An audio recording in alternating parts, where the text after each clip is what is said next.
श्री राधे गोविंदा मन भजले हरि का प्यारा नाम है। गोपाला हरि का प्यारा नाम है। नंद लाला हरि का प्यारा नाम है। गोपाला हरि का प्यारा नाम है। नंद लाला हरि का प्यारा नाम है। श्री राधे गोविंदा मन भजले हरि का प्यारा नाम है। श्री राधे गोविंदा मन भजले हरि का प्यारा नाम है। गोपाला हरि का प्यारा नाम है। नंद लाला हरि का प्यारा नाम है। गोपाला हरि का प्यारा नाम है। नंद लाला हरि का प्यारा नाम है। सभी पुण्य आत्मा पूरी एकाग्रता के साथ सुनिएगा। कर्म किससे करते हो? करण, उपकरण। उपकरण तो आप सब जानते हो। ये आपका शरीर एक उपकरण है। आपकी इंद्रियां उपकरण हैं। मन, बुद्धि सब उपकरण हैं। और उपकरण पदार्थ अर्थात कर्म करने की उपयोग सामग्री, ये तीनों उत्पन्न और नष्ट होने वाले हैं। तीनों उत्पन्न होने वाले और नष्ट होने वाले हैं। आपका शरीर उत्पन्न होता है, इसका जन्म होता है और शरीर की मृत्यु हो जाती है। ऐसे ही इंद्रियां, हर चीज़ अपने आप लगा लीजिएगा। फिर इससे मिलने वाला फल कैसे नित्य होगा? सोचिएगा, इस शरीर से कोई फल मिला है, वो नित्य कैसे रहेगा? वो तो नाशवान ही होगा। नाशवान चीज से नाशवान की उत्पत्ति होती है। अविनाशी की प्राप्ति, जो तृप्ति होती है, वो नाशवान फल की प्राप्ति से कैसे हो सकती है? आप सोचिएगा, अविनाशी की प्राप्ति। परमात्मा अविनाशी है, शरीर नाशवान है, मन नाशवान है, बुद्धि नाशवान है, इंद्रियां नाशवान है। हम इनसे भगवान को पकड़ने चाह रहे हैं। विचित्र चीज तो देखो, कमाल की चीज, इनसे भगवान को पकड़ना चाह रहे हैं। यानी भगवान आग का गोला है, जरा सा प्रेस पे हाथ लग जाए, जरा सा करंट का हाथ लग जाए तो झन्ना जाते हैं। लेकिन इससे भगवान को पकड़ना चाहते हैं। इसलिए प्रत्येक साधक को, प्रत्येक आत्मा को कर्म, उपकरण और ये करण और उपकरण तीनों से संबंध विच्छेद अपना करना होगा। आप कौन हैं? आप आत्मा हैं। आप शरीर में रहते हैं, इनका उपयोग कीजिए। इंद्रियां हैं, इनका उपयोग कीजिए।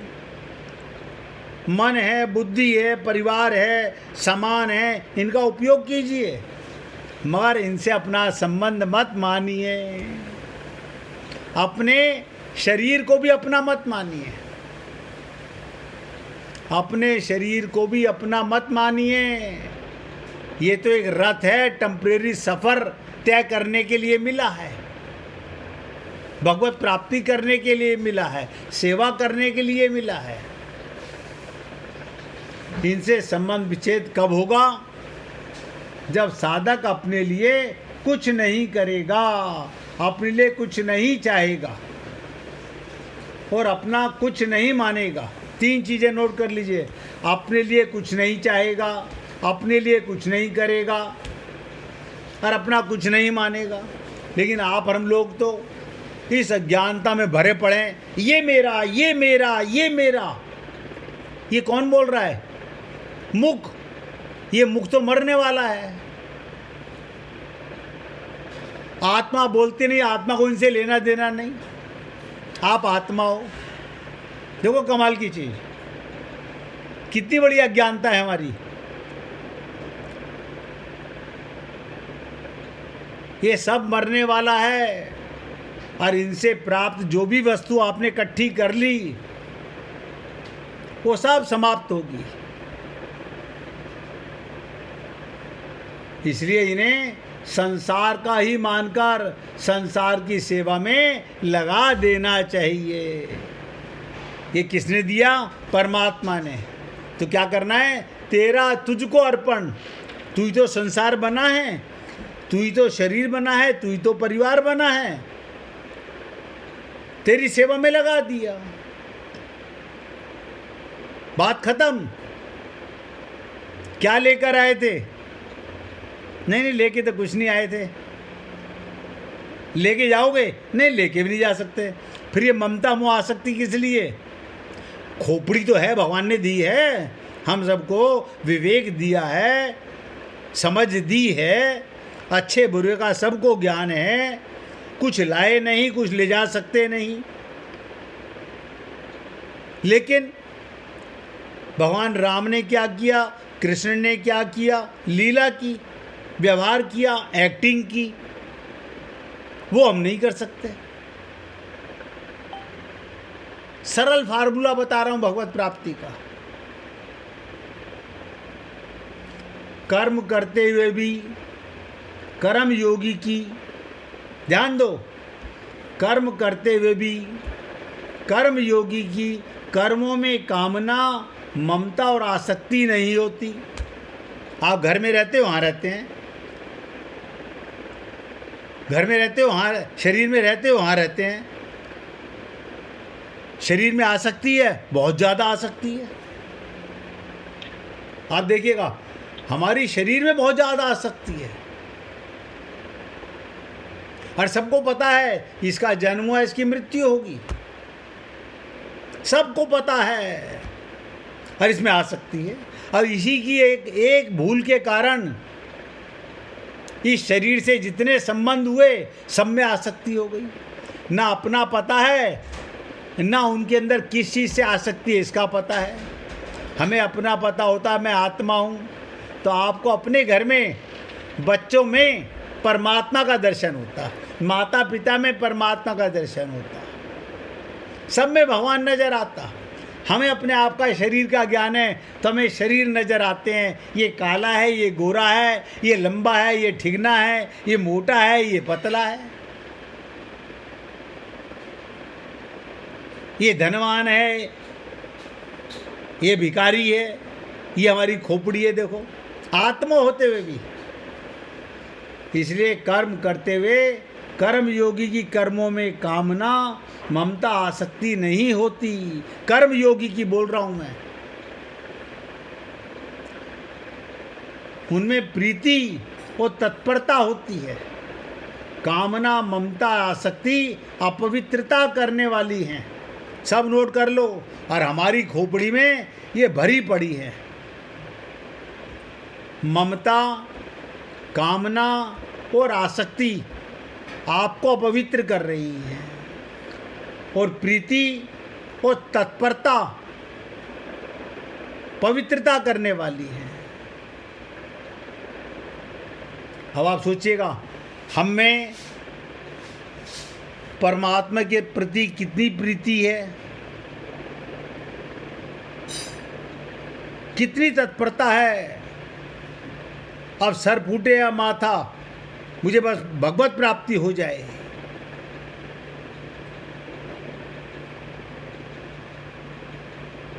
लेकिन केवल सुनने से कुछ नहीं होगा।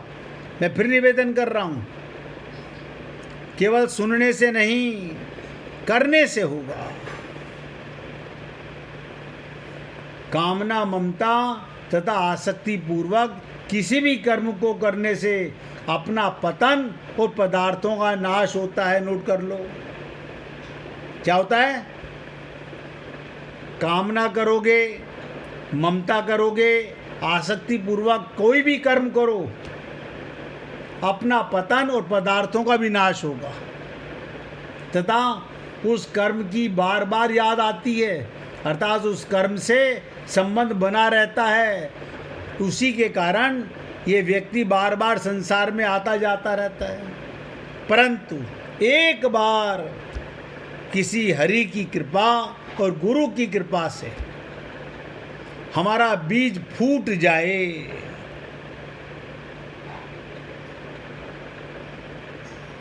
प्रीति तथा वास्तविकता तत्परता पूर्वक कर्म करने से अपनी उन्नति और पदार्थों का सदुपयोग होता है, नाश नहीं। उस कर्म की पुनः याद भी नहीं रहती, अर्थात उस कर्म से संबंध विच्छेद हो जाता है। इस प्रकार कर्मों से सर्वदा संबंध विच्छेद होते ही नित्य प्राप्त स्वरूप अथवा परमात्मा तत्व का अनुभव होता है। आप कहोगे अब अनुभव कैसे हो, बता देता हूँ सरल तरीका, अगर समझ में आए तो।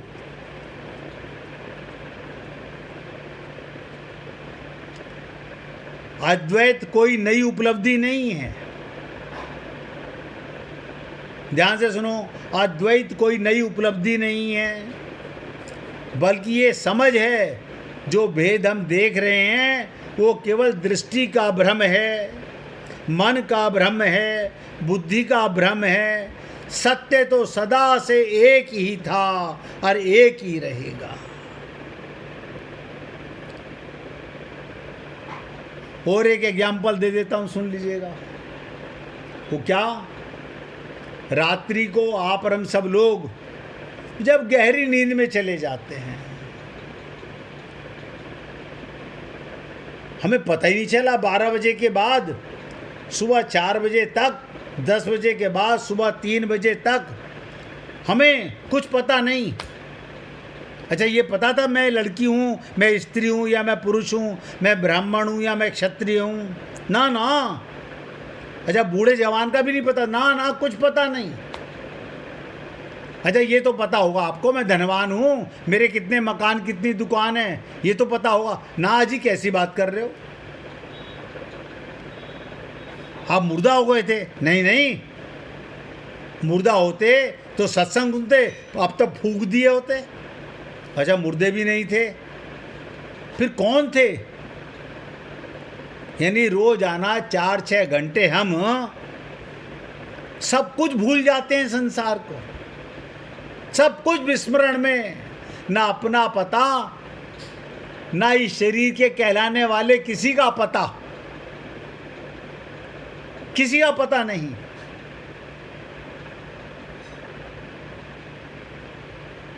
लेकिन जैसे ही जागे सारा अज्ञान जाग गया,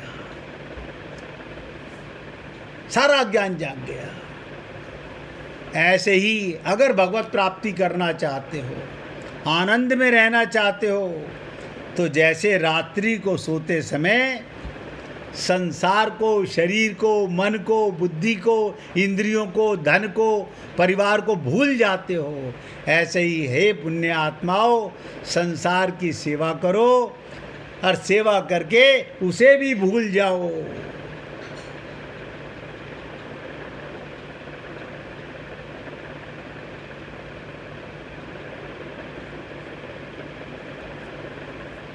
भूल जाओ। तो कहने का तात्पर्य, कर्म करते हुए जब तक कर्म से संबंध विच्छेद हो जाता है, इस प्रकार कर्मों से सर्वदा संबंध विच्छेद होते ही नित्य प्राप्त स्वरूप परमात्मा तत्व का अनुभव हो जाता है, हमारा ज्ञान मर जाता है। आज राजकुमार जी का बहुत फोन डिस्टर्ब कर रहा है। पता नहीं तो प्रॉब्लम आ रही है उसमें, है नेट की प्रॉब्लम। हाँ, मैं वही बोल रहा हूँ भैया, नेट की प्रॉब्लम आ रही है। नेट की प्रॉब्लम है। बिल्कुल, मैं समझ रहा हूँ भाई। अब ध्यान से सुनिएगा, कोई भी मनुष्य क्यों ना हो, बहुत एकाग्रता से सुनिएगा। आज की आखिरी बात बताने जा रहा हूं। कोई भी मनुष्य क्यों ना हो, वो सुगमता पूर्वक, सुगमता बहुत आसानी से, राजकुमार जी मोबाइल की आवाज़ बंद कर लो भाई।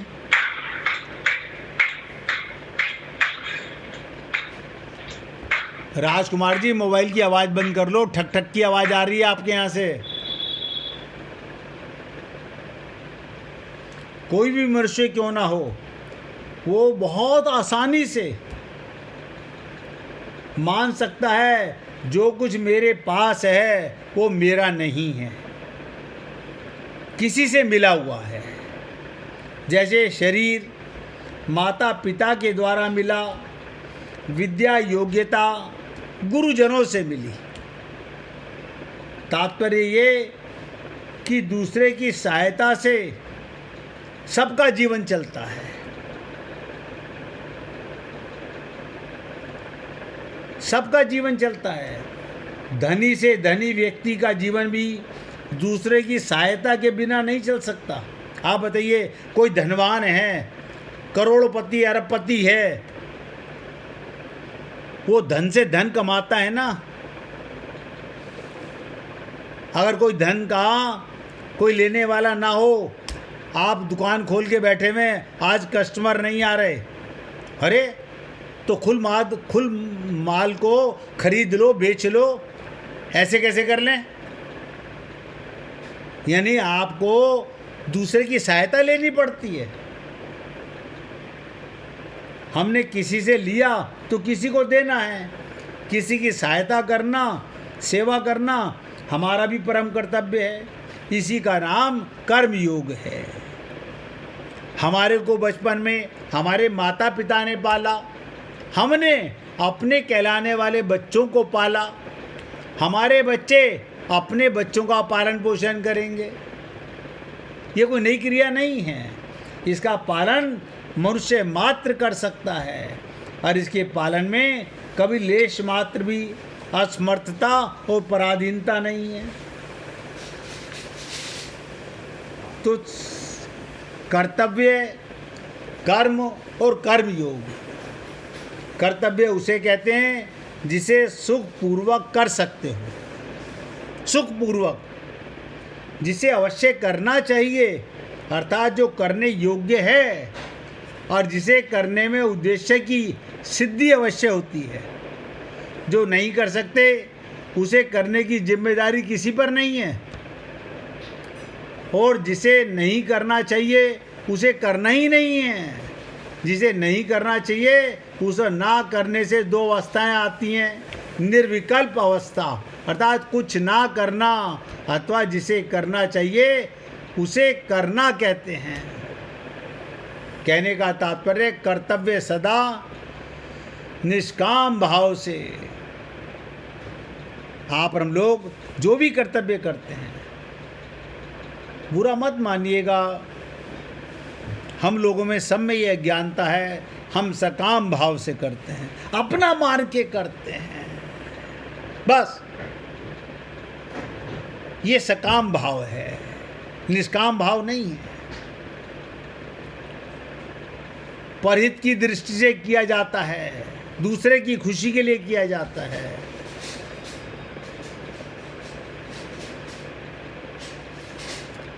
एक व्यक्ति ने प्याऊ खुलवा दी,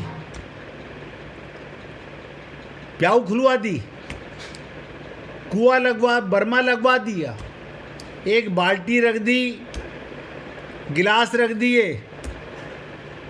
आप बर्मे चलाते हो, पानी निकलता है, आप पी लेते हो। वो खड़ा हुआ नोट करता है कि कितने लोग पानी पी के गए, कितना मैंने पुण्य कमा लिया।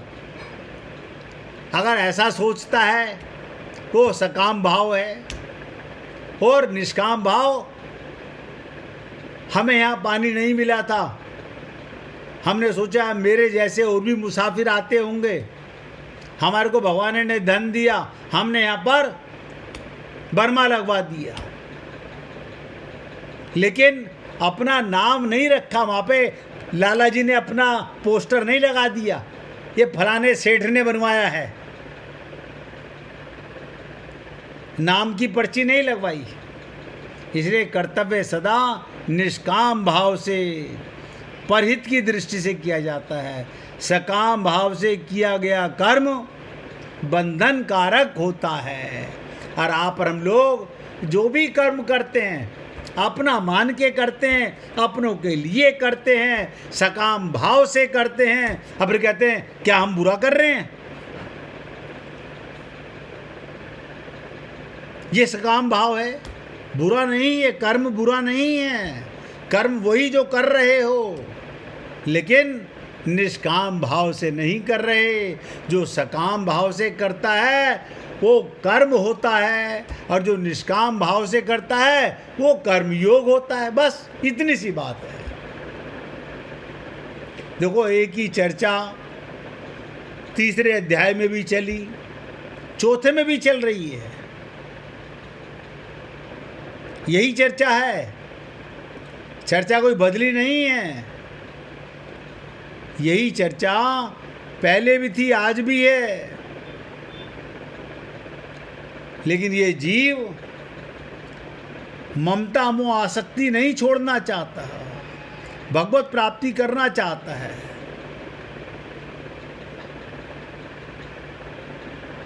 एक छोटी सी लीला सुन लीजिए। जिस किसी भक्त को भजन सुनाना हो तो निकाल के रखना। रमन बिहारी, आज मीना जी सुनाएंगी भजन। अब ध्यान से सुनो। रमन रेती मंदिर परिसर में हर तरफ रेती रेत है। रमन रेती का मतलब जहाँ रेती रेत हो। यहाँ जो भी कृष्ण भक्त आता है बिना रेत में लोटे नहीं जाता। फागुन मास में यहाँ भक्तों की भीड़ बढ़ जाती है। मान्यता है भगवान श्री कृष्ण ने बाल रूप में इस रेत पर लीलाएं की थी। लोग मानते हैं इस रेत से, देखो लोगों की तो क्या है, हमारी बीमारी खत्म हो जाएगी। वो शरीर का रोग मिटाने आते हैं। रमन रेती मंदिर के संत सुभावना चित्रानंद बताते हैं भगवान श्री कृष्ण के बाल्यावस्था में मंदिर की जगह जंगल था। इस जगह पर रमन बिहारी श्री कृष्ण खेलते थे। एक बार जब रमन बिहारी खेल रहे थे तब गोपियों ने उनकी गेंद चुरा ली। तब उन्होंने रेत की एक गेंद बना ली भगवान ने। भक्त मानते हैं कि यहाँ की रेत को घुटने वो जोड़ों में रखने पर दर्द खत्म हो जाता है, ऐसा मानते हैं। लोग यहाँ आकर लौटते हैं ताकि इस पवित्र मिट्टी में पवित्र हो सकें। अब अपना अपना भाव है, कोई शरीर का रोग मिटाने आता है, कोई मन का रोग मिटाने आता है। भगवान श्री कृष्ण यहाँ चले हैं इसलिए पवित्र है। रेत की गेंद बनाकर एक दूसरे को मारने से पुण्य मिलता है, सारे दुख दूर हो जाते हैं। यहाँ लोग रेत का घर भी बनाते हैं। तो आप सोचिएगा, मंदिर के रेत में लोग नंगे पैर चलते हैं। कोई भी जूता चप्पल पहनकर रेत में नहीं चलता। रेत में कंकड़ नहीं है, इसलिए नंगे पांव चलने से किसी को असुविधा भी नहीं होती। इस रेत को पूजनीय माना जाता है। लोग इस रेत को अपने साथ भी ले जाते हैं। यहाँ पर संत आत्मानंद गिरी आए। माना जाता है भगवान श्री कृष्ण ने इन्हें साक्षात्कार दर्शन दिए, इसलिए वो स्थान सिद्ध माना गया रमन रेती। आज भी जो भक्त भगवान का साक्षात करने जाता है उसे भगवान अपना कोई न कोई प्रमाण रमन रेती में देते हैं। लेकिन जो शरीर के रोग मिटाने आता है, काया माया में फंसा होता है, उसे तो कहीं भी ले जाओ, उसे संसार का सुख चाहिए, आत्मा का सुख नहीं चाहिए। आज मैं अपने शब्दों को विराम दे रहा हूँ। अब मीना जी से भजन सुनिएगा। सुनाइए मीना जी।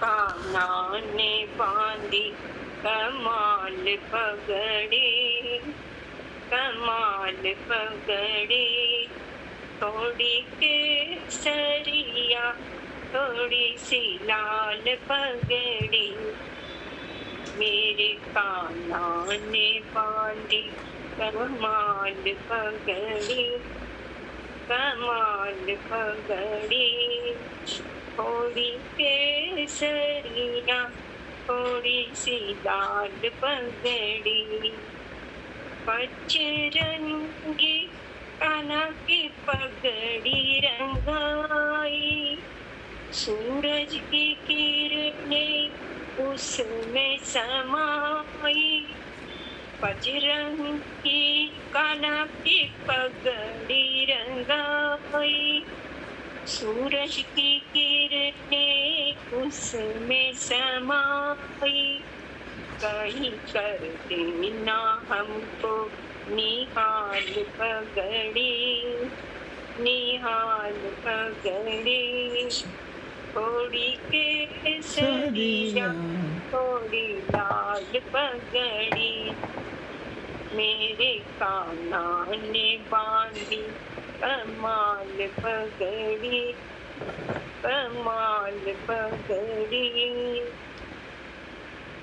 पगड़ी से पल भर भी आँख हटे ना, कि कहीं किसी बैरी की नजर लगे ना, अपने प्यारों पे फेंके हैं नाल पगड़ी, नाल पगड़ी, थोड़ी केसरिया थोड़ी लाल पगड़ी, मेरे कान्हा ने बांधी कमाल पगड़ी, कमाल पगड़ी, थोड़ी केसरिया थोड़ी लाल पगड़ी,